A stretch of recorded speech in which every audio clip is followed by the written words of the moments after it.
Walton County officials are taking the first steps to help protect farmland. Yesterday, commissioners discussed what they're calling the Walton Forever Land Acquisition Program. As News 13's Maggie McGugan tells us, it would protect open land for years to come if commissioners can find the funds.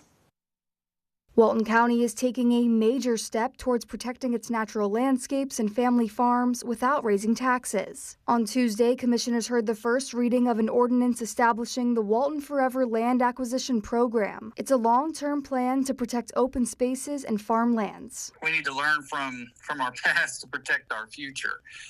We have huge development at the south end.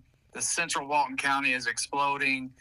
So really, the protection really needs to come forth at the north end of the county. The program would create a 5-year land acquisition plan, eventually forming an advisory board to help the county select which lands to prioritize. It would prevent development on those lands. It is a financial incentive for someone to place their agricultural land under a conservation easement, which would allow that property to stay a functional agricultural use. But it's in the very early stages. If approved, they'll discuss how to fund the Forever program during the next budget season. There was no specific avenue for funding.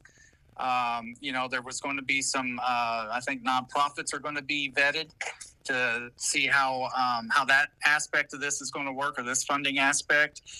It was also stated at the meeting yesterday that if there's no funding available, then we wouldn't fund it. The funds will be discussed annually on an as-needed basis. Commissioners said they will not raise taxes in order to fund the project. They approved the first reading with a 4-to-1 vote. Commissioner Tony Anderson was the only dissenting vote, with concerns about funding sources. But there was an overall commitment to protecting northern Walton County's lands for future generations. Walton County is so diversified.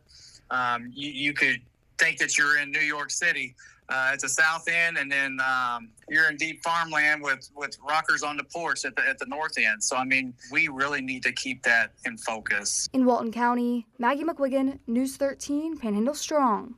Establishing the Walton Forever program may create opportunities for additional state and federal funding. The second reading of the ordinance will be January 12th.